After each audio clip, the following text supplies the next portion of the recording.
Hello guys, welcome back to another video. तो guys इस video में हम लोग एक 5 रुपए के नीचे ट्रेड करने वाली almost debt free penny stock के बारे में डिस्कस करने वाले हैं। अगर इस कंपनी की बिजनेस के बारे में डिस्कस करें तो ये कंपनी फाइनेंस की फील्ड से जुड़ी हुई है। एंड अगर इस कंपनी की लास्ट 52 वीक की मैक्सिमम रिटर्न कैलकुलेट किया जाए तो वो अप्रॉक्सीमेटली 3200% के आसपास के निकल के आ रही है।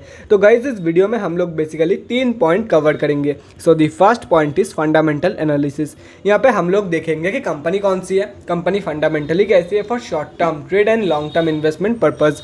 Second point is volume analysis. Volume को एनालाइज करके हम लोग फ्यूचर ट्रेंड के बारे में अंदाजा लगाने की कोशिश करेंगे। And the third point is technical analysis. यहाँ पे हम लोग डिस्कस करेंगे डिफरेंट टेक्निकल्स के बारे में, मतलब कहाँ पे आप लोग बाई करके चल सकते हो एंड क्या आप लोग की टारगेट रहने वाली है फॉर स्विंग ट्रेडिंग पर्पस। तो गाइज बिना टाइम वेस्ट के पहली पॉइंट की तरफ बढ़ते हैं और देखते हैं कि कंपनी कौन सी है एंड कंपनी फंडामेंटली कैसी है। तो गाइज यहाँ पे आप लोग देख सकते हो कंपनी का नेम है Indian infotech and software limited. ये बेसिकली फाइनेंस की फील्ड से जुड़ी हुई एक कंपनी है, जो कि यहाँ पे आप लोग साफ साफ देख ही सकते हो। अगर कंपनी के बारे में आप लोगों को कोई भी चीज़ डिटेल में जानना है तो कंपनी के वेबसाइट में जाके आप लोग डेफिनेटली चेक कर सकते हो। कंपनी सिर्फ और सिर्फ BSE में लिस्टेड है। 429 करोड़ के आसपास की कंपनी की मार्केट कैप है। ROCE and return on equity दोनों ही नेगेटिव में है। 140% है कंपनी की लास्ट 6 मंथ्स की रिटर्न एंड लास्ट 3 साल की सेल्स ग्रोथ है 1.6% के आसपास की। बुक वैल्यू से काफ़ी ऊपर ट्रेड कर रही है और यहाँ पे अगर एक साल की अप्रॉक्सीमेट मैक्सिमम रिटर्न कैलकुलेट किया जाए तो वो 3294.73% के आसपास के निकल के आ रही है। डिविडेंड कंपनी देती नहीं है एंड फेस वैल्यू 1 की है। अगर प्रोज एंड कॉन्स के बारे में डिस्कस करें तो प्रोज में एक ही पॉइंट है और वो भी मैंने आप लोगों के साथ वीडियो के स्टार्टिंग में डिस्कस कर दिया था। अगर कॉन्स में देखा जाए तो company has low interest coverage ratio, promoters की होल्डिंग कंपनी में कम है एंड उसके साथ साथ लास्ट 5 साल की सेल्स ग्रोथ एंड लास्ट 3 साल की रिटर्न ऑन इक्विटी दोनों ही नेगेटिव में जा चुकी है। अगर क्वार्टरली रिजल्ट देखा जाए कंपनी की तो मार्च क्वार्टर की रिजल्ट अभी तक आउट नहीं हुई है, लेकिन दिसंबर की क्वार्टर में अगर देखा जाए तो दिसंबर की क्वार्टर में ये कंपनी प्रॉफिट दिया है बाई 1 करोड़ 66 लाख रुपीज़। अगर यहाँ पे देखा जाए तो ओवरऑल आप लोग को यही लग रहा होगा कि कंपनी प्रॉफिटेबल है, लेकिन अगर ईयर ऑन ईयर बेसिस की रिजल्ट देखा जाए तो पिछले 3 साल से कंपनी लॉस दे रही है। मैं तो ये एक्सपेक्ट कर रहा हूँ कि फाइनेंशियल ईयर 2022 में भी ये कंपनी लॉस ही देने वाली है, जैसे कि यहाँ पे आप लोग साफ देख सकते हो। अगर बैलेंस शीट के बारे में डिस्कस करें तो सितंबर क्वार्टर की बात से कोई भी लेटेस्ट अपडेट नहीं है और अगर सितंबर की क्वार्टर में देखा जाए तो 132 करोड़ के आसपास की कंपनी के पास पॉजिटिव रिजर्व मौजूद है एंड सिर्फ और सिर्फ 30 लाख की डेट। तो हो सकता है मार्च क्वार्टर में ये कंपनी फिर से टोटली डेट फ्री बन चुकी हो। गारंटी के साथ नहीं बोल रहा हूँ, लेकिन चांसेस है। अगर शेयर होल्डिंग पैटर्न के बारे में डिस्कस करें तो यहाँ पे आप लोग देख सकते हो कंपनी की शेयर होल्डिंग पैटर्न ये मार्च क्वार्टरली की अपडेटेड है एंड दिसंबर क्वार्टरली से कोई भी चेंजेस यहाँ पे आप लोगों को देखने को नहीं मिलेगा। अगर देखा जाए तो 4-5 बड़े रिटेलर की होल्डिंग है। अगर ये सब कुछ कैलकुलेट करते हो तो हम अब जैसे छोटे मोटे रिटेलर की जो होल्डिंग है वो अप्रॉक्सीमेटली 65% के आसपास के निकल के आ रही है। टू बी प्रिसाइज 64.99% है इस कंपनी में हम अब जैसे छोटे मोटे रिटेलर की होल्डिंग।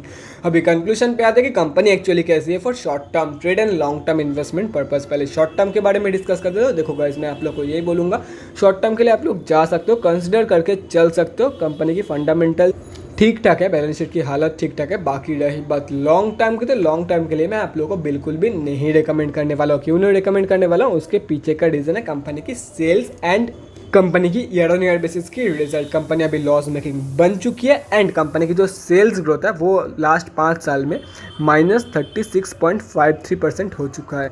ऊपर से प्रोमोटर्स की होल्डिंग भी काफ़ी कम है इस कंपनी में। बड़े बड़े प्लेयर्स जो है, बड़े बड़े प्रोमोटर्स जो है वो धीरे धीरे क्विट कर रहे हैं इस कंपनी से। जिन लोगों ने कंपनी बनाया था उन लोगों का ही भरोसा नहीं है इस कंपनी में, तो मैं कैसे अलग से भरोसा करके इसमें पैसा लगा दूँ फॉर 5 to 10 ईयर। इन्हीं सब कारणों की वजह से मैं आप लोगों को बिल्कुल भी नहीं रिकमेंड करने वाला हूँ फॉर लॉन्ग टर्म पर्पस। बाकी शॉर्ट टर्म के लिए कंसिडर करके चल सकते हो। क्वार्टरली बेस पे ये कंपनी ज़्यादातर प्रॉफिट ही देती है, तो हो सकता है आप लोगों को 6-7 महीने में अच्छा खासा प्रॉफिट बना के दे के चली जाए।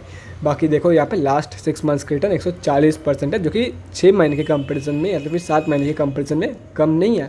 मतलब 6 से 7 महीने के अंदर अंदर आप लोग का पैसा डबल हो गया है यहाँ पे, इसलिए बोल रहा था शॉर्ट टर्म के लिए कंसिडर करके चल सकते हो। तो गाइज ये तो हो गया हमारा फर्स्ट पॉइंट। अब हम लोग बढ़ते हैं हमारे सेकेंड पॉइंट की तरफ और देखते हैं कि कल इस कंपनी में क्या हुआ था। तो गाइस सिर्फ और सिर्फ BSE में लिस्टेड कंपनी है, तो हम लोग आ चुके हैं BSE के वेबसाइट पे और ये कंपनी जो है वो BSE के ग्रुप X में लिस्टेड है। मतलब इस कंपनी में इंट्राडे ट्रेड लेना अलाउड है। अभी एक बार कंपनी की डिलीवरी परसेंटेज चेक कर लेते हैं, मतलब वॉल्यूम की स्ट्रेंथ भी एक बार चेक कर लेते हैं। तो गाइस कंपनी की जो वॉल्यूम की जो स्ट्रेंथ है या तो फिर डिलीवरी परसेंटेज है वो 68% के आसपास के निकल के आ रही है।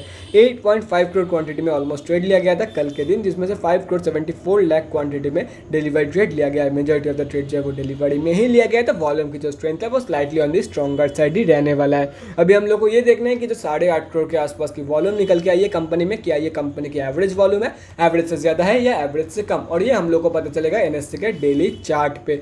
तो गाइस बिना टाइम वेस्ट के एनएससी के डेली चार्ट की तरफ बढ़ते हैं और देखते हैं कि वॉल्यूम का क्या सीन है, एंड उसके साथ साथ हम लोग स्विंग ट्रेडिंग लेवल्स के बारे में भी डिस्कशन करेंगे। तो गाइज यहाँ पे हम लोग आ चुके हैं बीएससी के डेली चार्ट पे। कल ये कंपनी अपर सर्किट में क्लोजिंग करी है एंड 4 रुपये 27 पैसे के आसपास कंपनी अभी ट्रेड कर रही है। और यहाँ पे अगर कल की वॉल्यूम देखा जाए तो एवरेज से 10 गुना से भी ज़्यादा वॉल्यूम निकल के आई है कल के दिन, और ऊपर से जो वॉल्यूम की स्ट्रेंथ है वो भी slightly on the stronger side ही रहने वाला है। मेजॉरिटी ऑफ द ट्रेड जो है वो डिलीवरी में ही लिया गया था। तो इतने बड़े वॉल्यूम के साथ कल ज़बरदस्त बाइंग हुई है, इसका मतलब है कि कंपनी अभी एक रैली दिखा सकती है, आप लोगों को ज़बरदस्त रैली दिखा सकती है। अभी आप लोगों को ट्रेड कैसे लेना है वो मैं आप लोगों को समझा देता हूँ। देखो गाइज अभी तो बाई मत करो क्योंकि अभी ये मिडिल में हो चुका है। अगर बाई चांस किसी भी रीजन की वजह से बीच से ही लॉट आती है तो आप लोग को लॉस हो जाएगा, बीच में एग्जिट भी नहीं कर पाओगे क्योंकि कंपनी लोअर सर्किट में क्लोजिंग करेगी, फालतू में लॉस हो जाएगा। जब कंपनी 5.14 की ये जो रेजिस्टेंस है इसके ऊपर सक्सेसफुली क्लोजिंग कर देगी डेली कैंडल के, तब आप लोग बाई करके चल सकते हो for the target of 6.9, 9.21, 12.42 and potential new 52 high की भी लेवल आप लोगों के सामने है, जो कि आता है 17.7 एंड 25.4 की लेवल पे। यहाँ पे आप लोग साफ देख सकते हो सभी के सभी इंपॉर्टेंट लेवल्स आप लोगों के सामने है। अगर आप लोग चाहते हो तो स्क्रीनशॉट लेकर रख सकते हो, कहीं पे नोट डाउन करना चाहते हो तो वो भी कर सकते हो। मैंने करंट मार्केट प्राइस को इरेज कर दिया ताकि बाद में कोई भी कंफ्यूजन ना हो रिगार्डिंग द लेवल्स। और अगर अभी आते हैं, अगर बाई चांस ये जो 5.14 की रेजिस्टेंस है यहाँ से अगर कंपनी रेजिस्टेंस फेस करके नीचे गिर जाती है तो क्या करना है, तो wait for the bounce back. जब कंपनी फिर से 3.67 के लेवल से बाउंस बैक देगी तब लोग बाउंस बैक कंफर्मेशन के बाद बाई करके चल सकते हो for the first target of 5.14, second target होगा आप लोगों का 6.9 एंड सो ऑन। सभी के सभी लेवल्स तो मैंने आप लोग को दिखाई दिया। तो guys that's it for this video, अगले वीडियो में मिलते हैं गाइज। Thanks for watching. और गाइज अगर आप लोग के मन में कोई भी डाउट या क्वेरी रहती है स्टॉक मार्केट या किसी भी स्टॉक से रिलेटेड तो कमेंट सेक्शन में कमेंट करके मुझसे पूछ सकते हो, या तो फिर मेरे इंस्टाग्राम का लिंक आप लोग को डिस्क्रिप्शन बॉक्स में मिल जाएगा, जाके वहाँ पर ही मुझे डीएम कर सकते हो for an 1-on-1 conversation. Thanks again for watching guys, bye guys, and definitely guys stay safe.